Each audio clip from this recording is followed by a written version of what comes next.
Hello, welcome to another day's desk. Yet again, I'm saying the phrase, an old and dear friend, someone who I started off interviewing, became a very, very good friend. We've known each other well over 20 years now. It's quite terrifying. And our journey together as presenters, trainers, coaches has followed a similar size of business and path, but in totally different genres of facilitation. Most of you know I talk about goal setting. My friend today, Sanjay Shah, he's clever, all right? He can tell you more about you in 5 minutes than you know about yourself, all right? He's terrifying. He's an emotional intelligence expert who, along with only 2 or 3 other people I could name, has probably helped more people be better after a conversation with him than they were before. Genuine privilege to welcome Sanjay to the call. Sanjay, how you doing? Hi, I was going to be affronted when you said I was an old and dear friend, but then you mentioned we've known each other for 20 years, and I thought, yeah, maybe I am old now. We are old friends. I'm the friend, you're old. Yeah. There we go. I know you started life as a pharmacy manager. You've then became quite an expert trainer, coach, facilitator, healer, and you've worked in the NHS with Guy, St Thomas, people from all different NHS trusts, but you actually work with absolutely anyone, not necessarily children, but any adult, any background, be they a house husband or a housewife, right up to chief executives and everything in between. But your area of expertise is emotional intelligence. 20 years ago, everyone just went fluffy, woolly nonsense. These days, especially during lockdown, everyone's going, oh, I'm just emotionally shredded. But I find most people don't understand what it means. So explain as simply as you can for us, what is emotional intelligence? Right, it's much easier actually, Dave, to demonstrate it. And for those people that are Okay. listening in, I'll also describe it. So I have in my hand just a standard bottle. It's a glass bottle and it's full of water, and Yeah. it's fizzy water. So if this is still water, it just looks like a bottle of water. Mm-hmm. If I shake it, can you describe to me what you see in front of you? Yeah, it's clouded with the bubbles as they rise to the top of the bottle. Absolutely, bubbles rising to the top. Those bubbles are the equivalent of energy in a Okay. system. So humans are like this bottle. Bottles of fizzy water come in different shapes, different sizes, different colors. Yeah. But what's inside them, the water, is the same. It's water. Humans are the same. We come in different colors, different shapes, different sizes, but what's inside of us is the same. It's predominantly water. And it's full of energy, just like this bottle of fizzy water. The sparkle that's in the water is energy. It's the energy that gives it sparkle. And energy has to move in order to use it. So with this bottle, with the lid on, it just sits there and pressure increases. So if we shake the bottle, bubbles come up, Yeah. pressure increases. And as you may know, I don't know if you've ever had a bottle of water or anything fizzy explode on you. The lid blows off when the pressure gets too much. Yeah. And I've got a nicely decorated ceiling in an old house. That was the effect of that. But humans are the same.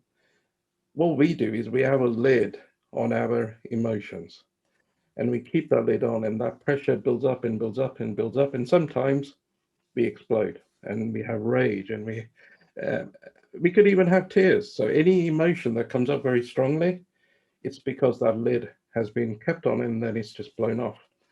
But emotional intelligence is very simple. So it's allowing this energy to move. So I'm just going to slowly open the lid. Right. You'll see the impact, but also listen out to the sound. So I'm just going to hold it next to the microphone so you can hear the sound. Did you hear that? Just about. Okay, let me do it again.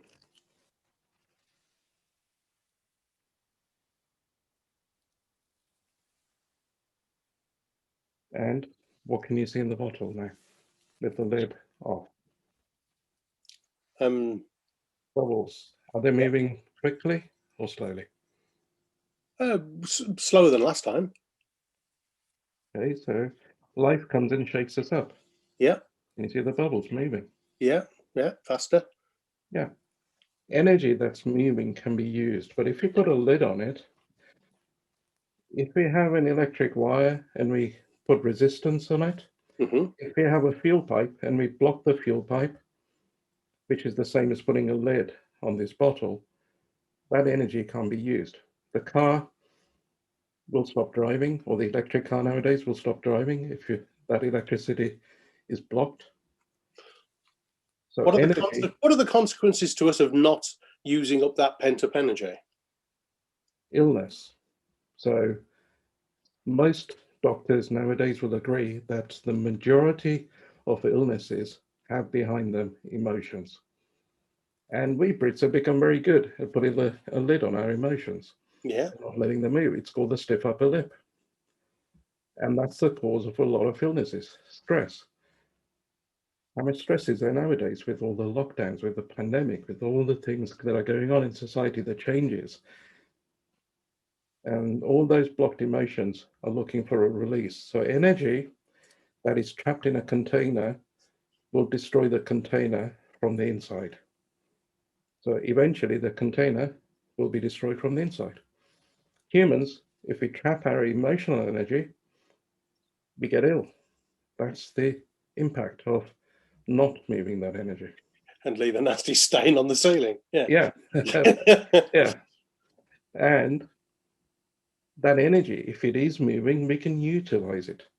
Just like the car, just like the battery, just like anything that uses energy. Energy that is moving can be used. So this, with this bottle with the lid on, that's what I call emotional stupidity. Because there is such a thing as emotional stupidity. This is emotional intelligence. It's basically learning how to take that lid off and how to allow the energy to flow. That's what I do basically. I teach people how to take the lid off, how to let the energy flow, and the different types of energy there are. Some of them are very useful energies, some of them are less useful, but the energy has to flow. And and that some of is the most emotional intelligence. and some of the most profound work I've seen you do, the biggest impact you've had, are with people who were initially by far the most skeptical. And we all know people who say, feelings, I don't do emotions. You know, what message would you have for those people? They're full of crap, quite simply. I teach people the difference between crap emotions and good emotions. So Right. people who say they don't do emotions, all they're doing is they've got the lid on so tightly that they're not showing emotion. That doesn't mean they're not doing emotion. They're basically emotionally constipated and they need to let it go. They are physically quite tense and upright, aren't they? Yeah, yeah, I've Yeah, never noticed that. Yeah. yeah. So So how do you win them over though? uh, by demonstrating to them through their own life. So I say to people, don't believe a word I say. Take it for checking. And if it helps you in your life, use it. If it doesn't, put it to one side and go and move on to something else. And usually, I don't say always because there's always somebody that'll buck the trend. But in the vast majority of cases, the most skeptical people become some of my best clients. I've seen it. That's what happened with the hospitals. Yeah. I remember, yeah, I remember back in the day, years and years and years, you were trying to get into the NHS, and then as soon as you did, you had such a profound impact on the people you were working with. I say something similar. I say, I'm okay with you being a raving fan and an optimist. I'm okay with you being a skeptic as long as you have a go, but don't be a cynic. Please don't be a cynic. Absolutely. Skepticism is good because you don't just accept anything and everything. You take it for checking. And I really urge people to take this for checking. And it does work. You know, the thing I say to people is I'm not here to convert you. I'm not here to persuade you. Because if I do that, then every time you have a doubt, I've got to come back to do that all over again. But somebody who has results, the people that have worked with me, who have seen profound changes in their lives and their businesses, you'll never convince them this doesn't work because they've seen the results. They've experienced the results. 100%. So You work with business teams, individuals, but on an everyday level, Sanjay, how can it affect the house husband, the housewife, the chief exec, the team leader, or the staff member in the classroom? How everyday people, everyday life, how does this impact on them? Imagine, you're driving somewhere and you're driving the car. Mm-hmm. Now, whether it's an automatic or whether it's a manual car, the car still has gears that the car goes through. And the higher the gear that the car is driven in, the faster it can go and the more miles per gallon it gets, i.e. it's more fuel efficient. Emotional intelligence is also the equivalent of changing gears. You can change to a higher gear, or you can put the lid on and be forced down into a lower gear. So whatever you're doing, you're using energy. So, uh, if it's a housewife, there are problems that they have at home. There are things that frustrate us, that irritate us. In the pandemic, there's homeschooling. There's looking after the husband at home, which is probably no easy task. And all of those everyday things, including fears. We're afraid of the virus. We're afraid of dying.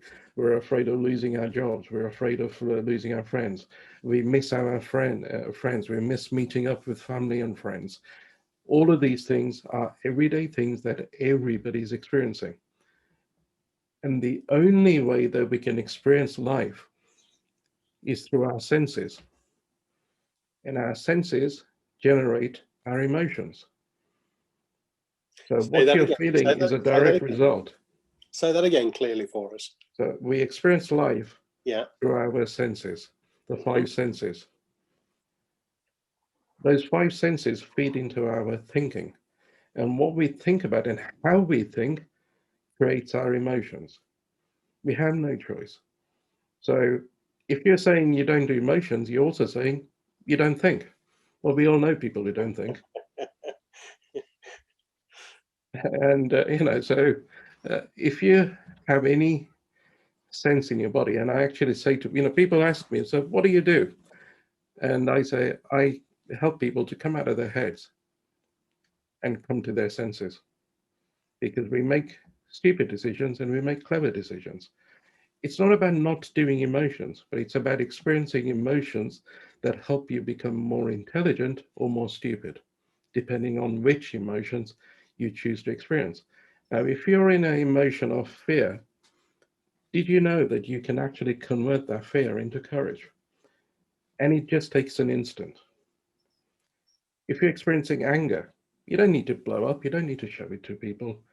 You can actually use that anger to take you to a higher level to achieve your goals much more easily.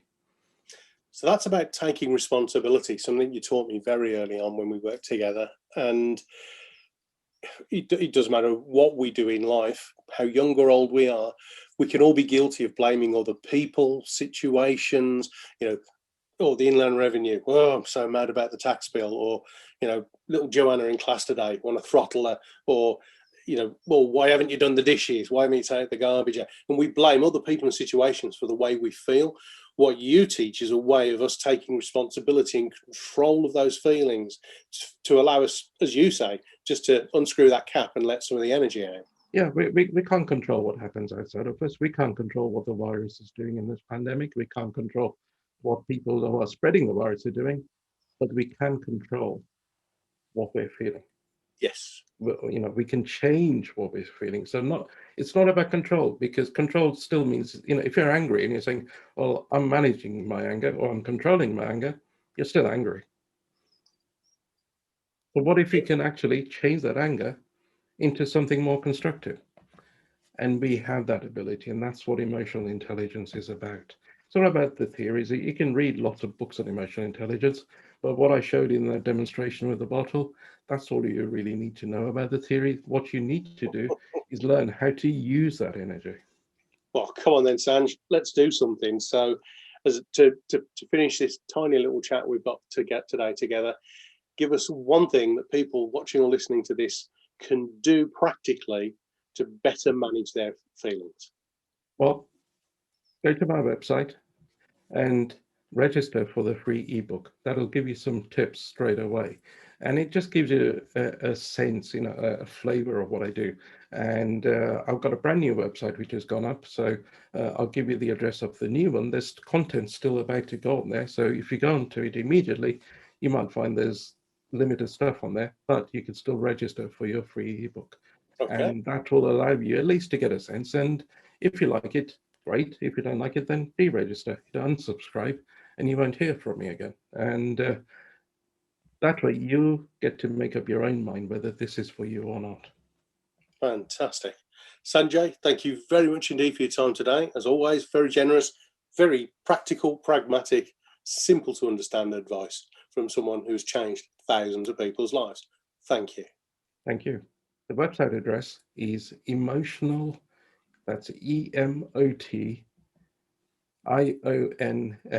emotional mastery, MASTERY.TV, as in television. So go to that and say hello to me if you can. Emotionalmastery.tv. Thanks again, Sanjay. Thank you. Thanks for watching. Please subscribe and hit the notification bell for more videos. Then click the TV to watch the next video. Oh, and don't forget to visit our website at davidhyner.com to claim your free audiobook. Until the next time, go Rhino. Avinit.